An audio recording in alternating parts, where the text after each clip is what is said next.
Gear up, Scooter fam. Today I'm going to compare the Solar Hyperion to the Segway GT3 Pro.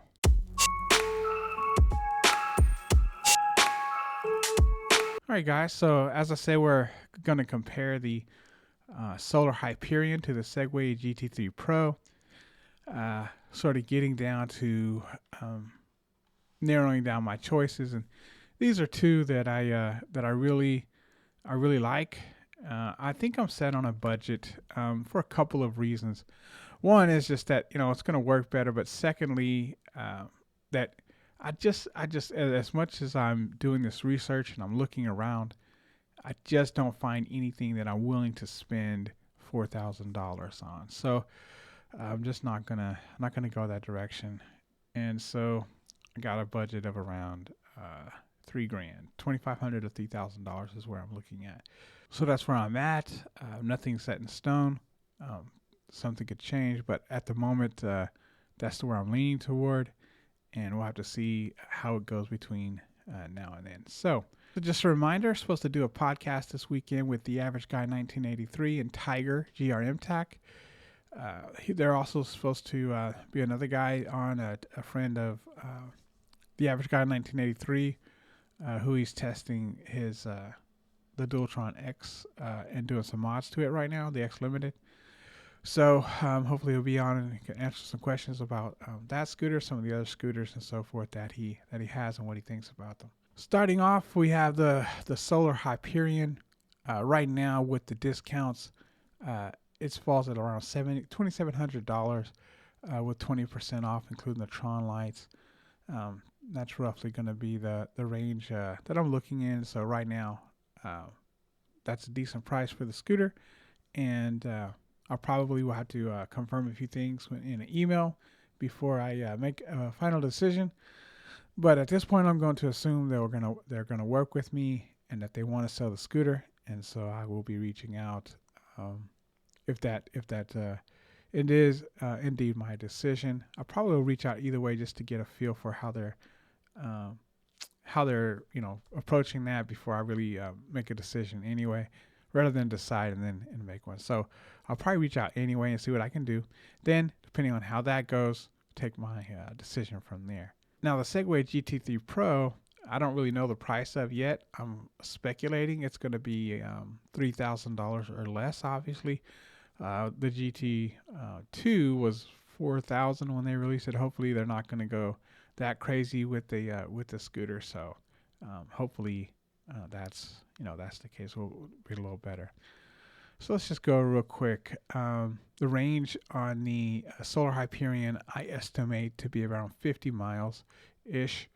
Top speed is stated to be around 65. I think it was tested maybe close to 60, something like that. So the range of the Solar Hyperion, I estimate to be around 50 miles of range.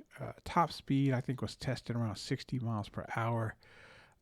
We don't have a 0 to 15. The weight is 110 pounds and can support a 330-pound rider. The max, the motor power rather, is supposed to be nominal 3,500 watts per motor, and then peak is 4,500. So 4,500 dual motors for peak and 3,500 nominal.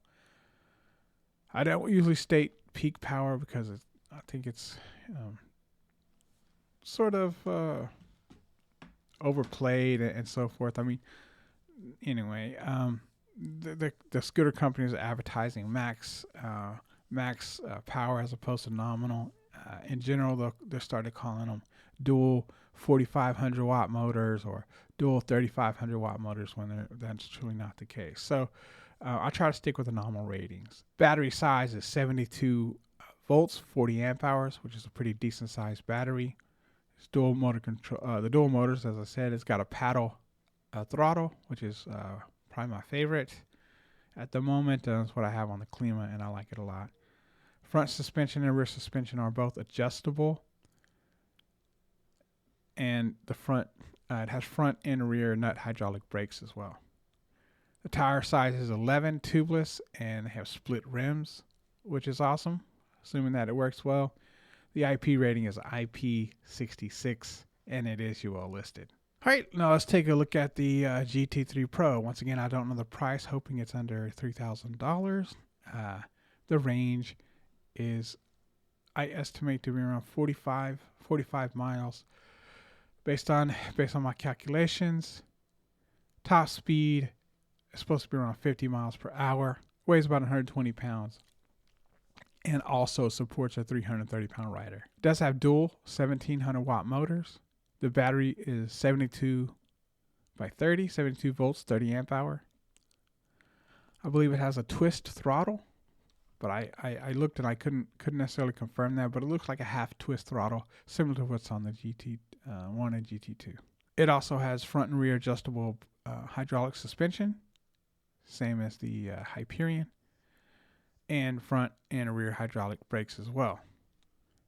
Segway has 11-inch tires that are tubeless, but not split rims. The IP rating is IPX6 and is, of course, UL listed. All right, so just taking a look at the two scooters here. So the one thing that's really starting to make me lean towards the GT3 Pro more, I think, is because it's a Segway. The truth is, I see all these scooter companies coming out with these scooters. The GT3 Pro is a new scooter. And you worry about the Hyperion because it's a new scooter, the eMove Daytona project that they're working on being a new scooter. These scooters that come out and they just don't quite have it right. Even the Cabo, GTR, those things have flaws and they're sort of known for that. New scooters come out, there's usually things they have to work through, fix some of the things, but that's one worry that I just completely do not have about a Segway. Now, sure, every scooter has problems. Segway has had problems like every scooter. But what you won't see, in my opinion, on a Segway scooter is a consistent problem. In other words, you're not going to see Segway have problems with the traction control. They have traction control on a scooter. They've nailed that down. You're not going to see them release a scooter that has problems across the board. They're not going to have consistent problems. They're going to be well tested, and that's something that all these other scooter companies could take a note of, a serious note of. They rush these scooters out. This scooter supposedly has 3,000 miles worth of testing before they make a decision to release it at Segway, which is a great idea. You guys aren't testing your scooters enough, or you're rushing them through. Go ahead and take the time. I know that you're trying to put new scooters to the market, and people are rushing to put new scooters, and everybody's trying to max out the specs and so forth. But when it comes down to it, you got to put good scooters out. You're building a reputation. I want to point out that I think it's a really bad idea the way that Voro is pushing out this Daytona project and some of their other stuff. But for the main part, this Daytona, I mean, guys, I don't want to tell them how to do their business, right? But they're putting out this scooter. I've seen it reviewed. It's got cracks in it. It's unstable even at low speeds. The speeds that I've gotten on my Klima, it's shaky. Maybe that's because the base is cracked. I mean, you guys, if Segway had a scooter that started showing up with cracks in it, and I'm not saying they haven't, you'll never know it because they'll never put that out. It'll never be public.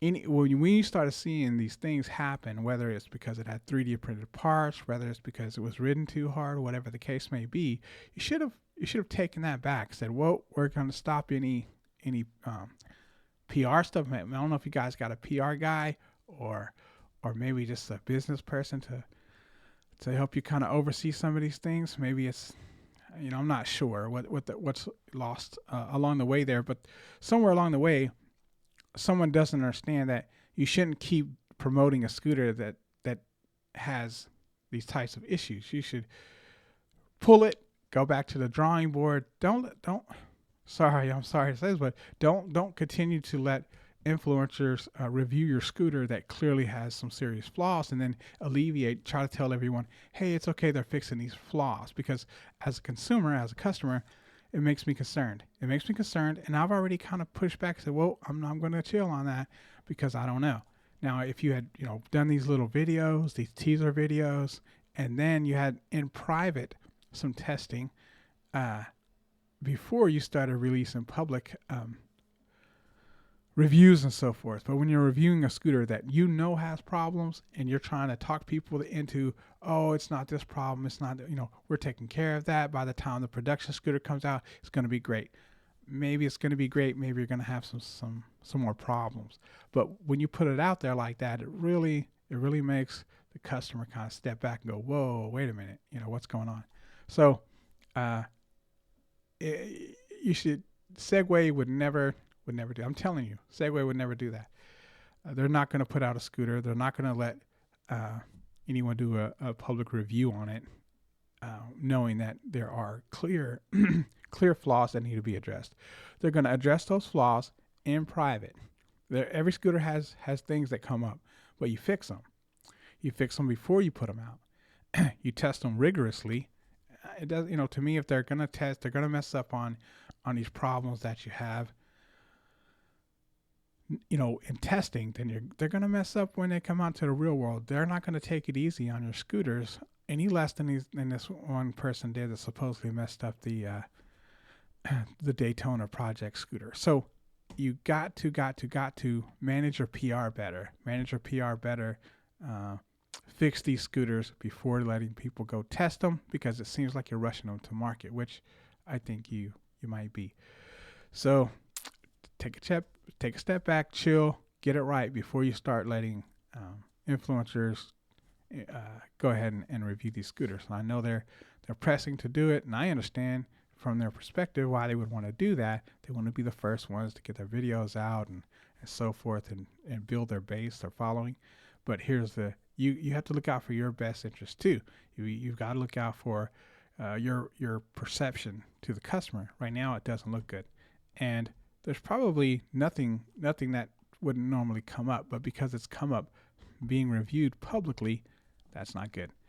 So you should pull it right away, and you should make a statement that we're going to address these things and we'll do it later, which you kind of have already, but you can't, don't do that. Don't do that. Just take it back. Don't depend on influencers to convince people that things are going to be okay. They're fixing those problems. That's bad. I see it again and again and again.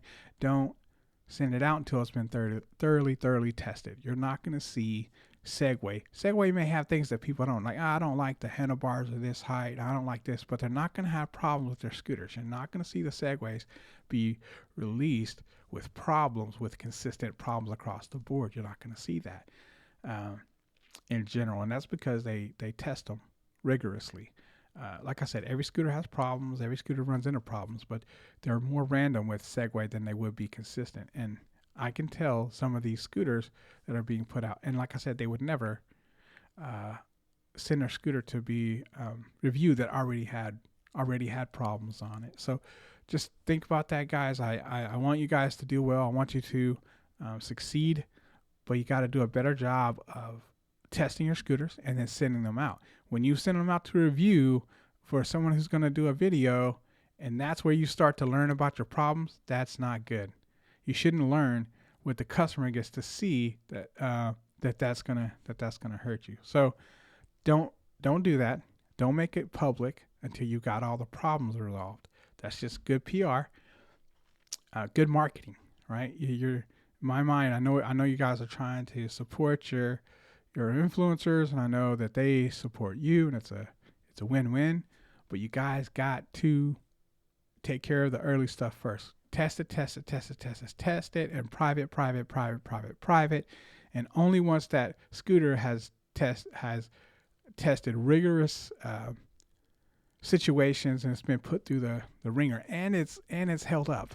Yeah, I know you guys are like, hey, we're doing this. We want to get the scooter out. It's coming out in a month or so, and we want to get the word out, but it's not ready. It shouldn't have been put out so soon. Or if it is ready in a couple months, then start, letting people do it. But you shouldn't have put it out there. You shouldn't have let this scooter run around with these cracked things saying you can review it, but don't go over 40 miles an hour. You know, the review I seen couldn't go over 20-ish miles an hour without wobble. So not good, not good, not good. Fix those problems in private. Don't release them. Don't allow influencers to do reviews on scooters like this because it just looks bad. It looks bad. I mean, you're saying, hey, we know it's a problem, but we're fixing it. This shouldn't be known. It shouldn't be known.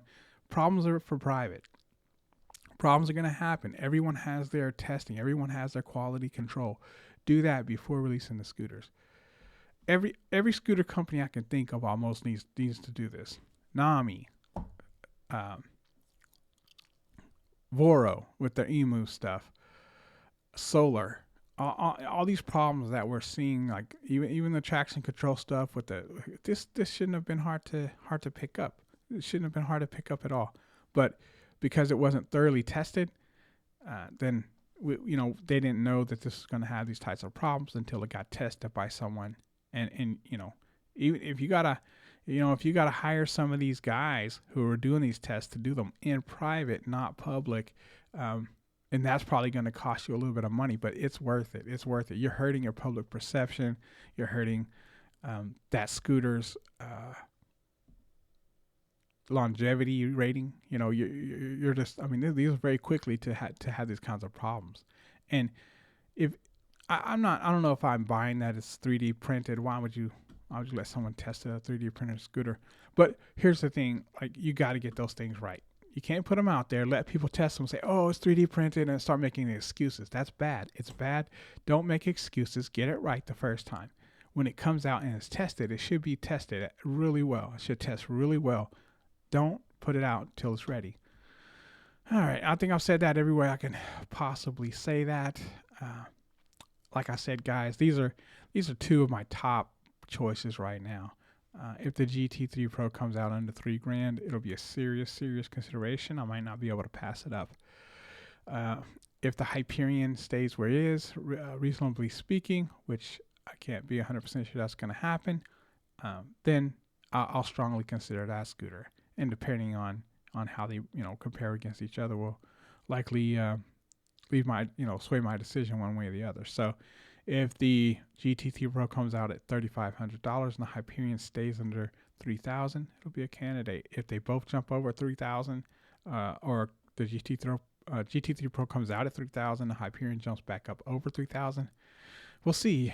I might make some room, and then I might go with something that's a little bit under that. So it could be anywhere. I mean, to be honest, the area I'm targeting is around $2,500 to $3,000, but it could drop below that if I can't find a good scooter in that range. I guess something between $2,000 and $2,500 maybe. So all depending what I can find. Guys, if you enjoyed this content and you found it helpful, please like, share, and subscribe. Consider joining my Patreon, picking up some merch, or buy me a coffee. Thanks, and happy riding.